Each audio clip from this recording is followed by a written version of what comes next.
Welcome to the Wealthy Mind Podcast. I am so glad you are here today because we are doing a deep dive into something that might just change how you view your entire life. Yeah. Imagine you were standing on one of those moving walkways at the airport. Oh, yeah. The ones where you feel like you are moving, but you are actually going nowhere fast. Right. Exactly. You are walking forward, putting in the effort, doing exactly what you are supposed to do.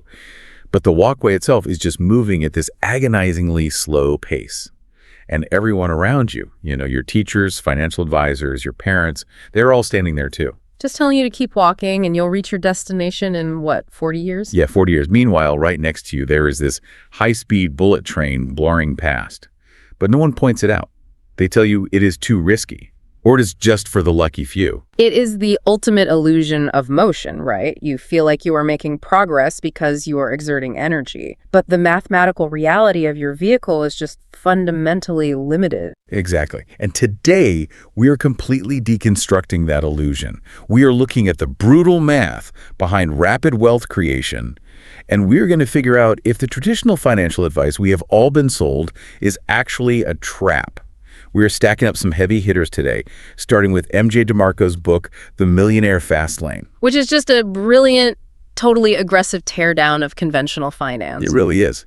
And we are pairing that with a hyper-practical playbook by Ilya Saklas called From Employee to Online Entrepreneur. Plus, we are bringing in some fascinating reader debates from the good novel community. Yeah, that thread where they compared DeMarco's ideas to Robert Kiyosaki's Rich Dad, Poor Dad was so insightful. It really grounded the whole discussion. It did. And honestly, while I love a good optimized savings spreadsheet, these sources completely tore down my save your pennies mindset. It creates a lot of friction. So let's start by defining the roads we are actually on. Well, before we even talk about building wealth quickly, we have to understand the flawed systems people are, currently trapped in.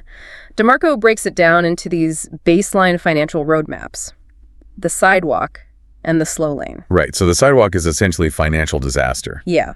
The sidewalk is basically the rat race. It is living paycheck to paycheck, funding a lifestyle with parasitic debt, and just constantly seeking that instant gratification.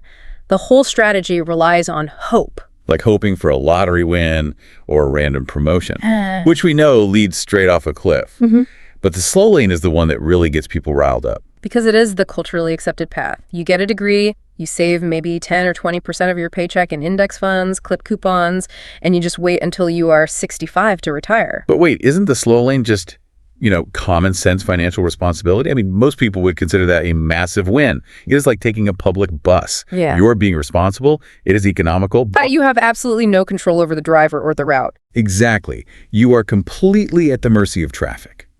If the bus blows a tire, you are just stuck on the side of the road. Yet everyone calls it the safest way to travel. That is the perfect analogy because lack of control is the core issue.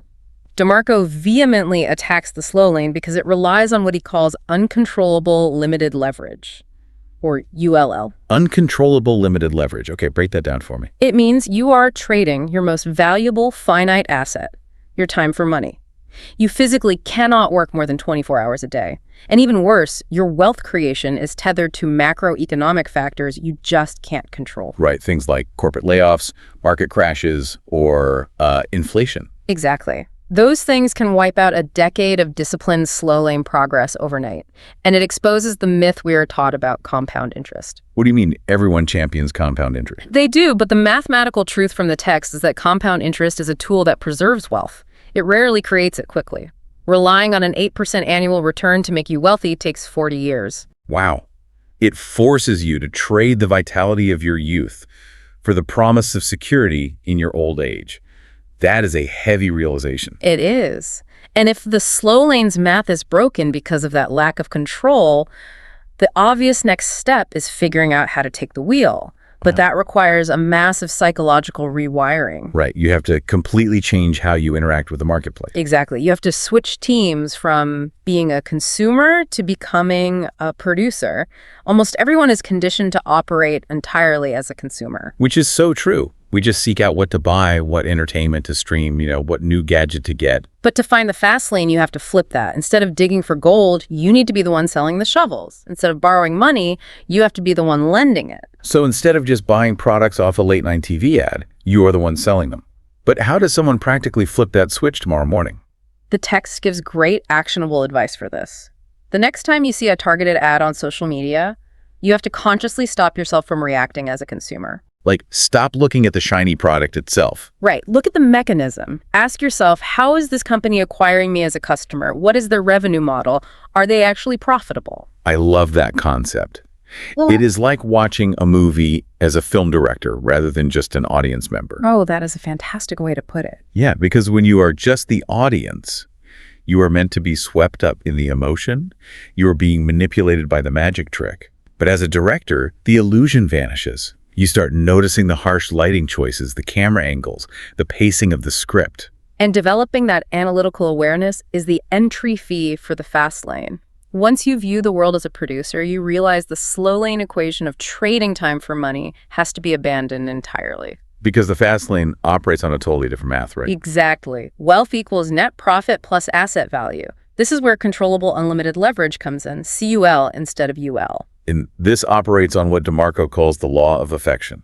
Basically, affect millions and make millions. You do this through either scale or magnitude. Right. Your vehicle must make a massive impact. Okay, wait, I need a practical distinction here. Because the definitions of scale and magnitude can get blurry. Let's say I am a highly specialized orthopedic surgeon. I am clearing like $500,000 a year. By every conventional metric, I am wealthy. You are highly compensated, absolutely. Right, and I have achieved magnitude because my specific skill is highly valued. So am I in the fast lane? According to the source material, no, you are not. Really? Even making $500,000 a year? The math remains the same whether you make $50,000 or $500,000. A surgeon certainly has magnitude, a massive price per unit of work, but they lack control and scale. Because the hospital administration and the insurance companies ultimately dictate the terms. Exactly. That is a fundamental lack of control. And more importantly, you can only physically perform a set number of surgeries in a day. You cannot operate on 1,000 patients simultaneously. So your income is still mathematically capped by your physical time and stamina. You are basically just driving a much nicer car in the exact same traffic jam. Precisely. To truly hit the fast lane, you require scale. That means selling software that thousands of people can download simultaneously, or building an automated distribution network. Which brings up a massive pitfall.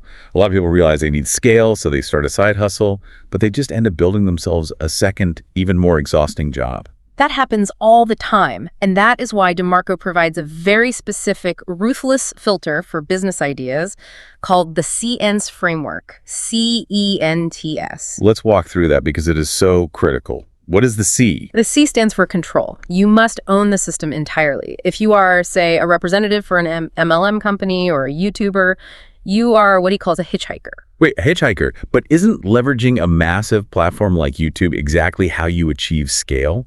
Why is that suddenly a bad thing? Leveraging a platform as a marketing channel is smart, but building your entire foundation on their platform is dangerous. If you are a hitchhiker, YouTube or Amazon is in the driver's seat. Right, they control the algorithm and the terms of service. Exactly. They can change the rules tomorrow and shut your entire income stream down with zero warning. You want to be the company offering the affiliate program, not the person joining it. That is a brutal reality check. You have to capture those users and move them to an ecosystem you control. Okay, what about the E? E is for entry. The barrier to entry must be high. If anyone with a laptop can replicate your entire business model in 10 minutes while drinking a latte, the road is weak. Because low barriers to entry just guarantee a flooded market and massive competition, like all those identical drop shipping stores. Exactly. If it is easy, the inherent value drops to zero. Now, the N is for need, and this is where the philosophy completely shreds conventional wisdom. Right. Because we are constantly told to follow our passion. Do what you love and the money will follow. But DeMarco calls this terrible advice. And he is right, because it ignores the fundamental nature of the marketplace. The market is entirely ruthlessly selfish. It doesn't care one bit about your vision board or your desire to be financially free. Not at all. Consumers only care about what problem you are solving for them. Money is simply a reflection of value provided. It is a bitter pill to swallow. We want to believe our passions are inherently valuable. But the mandate is clear. Give value first, take money second. Let's look at T. T is for time. The business must eventually be able to detach from your personal involvement. It has to function and grow without your physical presence. So if you go off the grid for 2 months, the engine doesn't just stop. Exactly. If it stops the moment you step away, you haven't built a business. You've just built a job. You have to integrate software, content systems, or automated hiring. And finally, S for scale, which we touched on. It demands a massive habitat, global market versus a local neighborhood. Right. To leverage the law of affection, the potential reach must be in the millions. So the sense, framework, control, entry, need, time, and scale is the ultimate filter. But looking at that list is incredibly daunting. How does a regular person, someone with a 9-to-5 job and a mortgage, actually execute this without crashing their life? That is where the high-level theory needs a dose of reality. And we turn to Ilias Saklas's playbook. He grounds this theory into a highly realistic 10-year timeline. Because you don't just quit your job on a Tuesday because you read a book about the Fastlane. Right. Saklas outlines that years 1 through 3 are dedicated purely to intense self-education and survival. You maintain your regular job, but your mindset shifts. You become a paid observer. So you study the A players at your company. You look at how the executives make strategic decisions. Exactly. You learn the mechanics of business on someone else's dime. Then, years 4 and 5 are the sweat equity phase. That is the unglamorous grind, right? You are testing ideas against the sense framework in your evenings and weekends. Feeling, iterating, and surviving the initial brutal feedback of the market. It isn't until years 6 through 8 that the exponential scale truly kicks in. That is when the systems detach from your time, allowing you to leave the corporate job and scale toward that $1 million net worth. It is not a get-rich-quick scheme. It is a get-rich-faster-than-40-years scheme. Which brings up a really crucial tension. We analyzed community threads where readers actively compared the Millionaire Fastlane to Robert Kiyosaki's Rich Dad, Poor Dad. And DeMarco is fiercely critical of traditional advice. Yet readers pointed out that without Kiyosaki's foundational principles, the fast lane is incredibly dangerous. It is such a vital synthesis. Because while the slow lane is flawed for rapid wealth creation, Rich Dad, Poor Dad provides the essential primer for financial survival. It teaches the vital mechanics of identifying an actual asset versus a liability and understanding cash flow. Right. It is like building a high-performance race car. The Millionaire Fastlane is the massive roaring engine that gives you speed. But Rich Dad, Poor Dad is the sturdy chassis of financial literacy. That is exactly it. Because if you drop a massive engine into a car without a chassis if you don't understand basic cash flow, your business will just vibrate apart and explode the moment you hit top speed. You will generate $1 million and lose it just as fast. That structural integrity is absolutely critical, and it explains a fascinating contradiction in the source material. MJ DeMarco actually uses index funds and compound interest. I found that so shocking. The guy who writes entire chapters tearing down the 401k strategy relies on index funds. Yes, but his application of the tool is entirely different. He does not use the stock market as a vehicle to create his wealth. Oh, I see. He uses his Fastlane businesses to generate massive cash windfalls first. Exactly. And once he has captured that wealth, he parks the capital in index funds and municipal bonds to preserve it and generate passive income. That completely flips the context. He isn't dripping $500 a month into an account praying the market behaves for 40 years. He is bringing millions of dollars to the market to protect the wealth he already created. It is all about understanding the proper utility of the tool. Slowlane methods are excellent for preservation once you have capital. They are just mathematically abysmal at generating it in the first place. Wow. Okay, so we have covered a massive amount of ground today. We talked about fundamentally shifting our psychology from passive consumers to analytical producers. And recognizing the inherent limits of trading time for a paycheck. Right. And evaluating ideas through the sense framework to ensure true leverage. And embracing that decade-long grind of sweat equity. But as we close this analysis, there is one final, deeply provocative concept we have to discuss. Yes, the definition of debt. DeMarco draws this incredibly sharp distinction between free time and indentured time. Indentured time. That is a heavy phrase. It is heavy because the reality is severe. We generally view debt, a maxed out credit card, or a massive car loan purely as a negative balance of dollars. But the truth is, money is infinitely printable while your time is deathly scarce. Exactly. Parasitive debt does not just cost you money, it transforms your future time into indentured servitude. Every single dollar of consumer debt you take on today is a legally binding mandate that you must wake up and work for someone else tomorrow.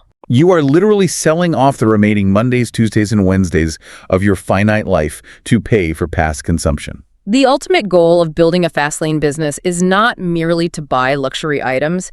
It is to amass enough asset value to permanently eliminate indentured time. That completely reframes the stakes of this entire conversation. It is not just about getting rich. It is about reclaiming the remaining days of your life. So here is a challenge for you today. Look at your calendar for the upcoming week. Just open it up. How many of those hours are already sold to someone else just to pay off your past consumption? It is a really sobering question. It is. And more importantly, what is one tangible, producer-oriented action you can take this afternoon to start buying your freedom back? Thank you so much for joining us on this deep dive on the Wealthy Mind podcast. It has been a phenomenal conversation. It really has. If you found value in this episode, please hit that subscribe button, give the video a like, and leave a comment below. We want to hear your biggest takeaway from today. Definitely. And be sure to check out our other finance podcast episodes and deep dives on the channel. Because true wealth isn't just a number in a bank account. It is having the ultimate control over your own time.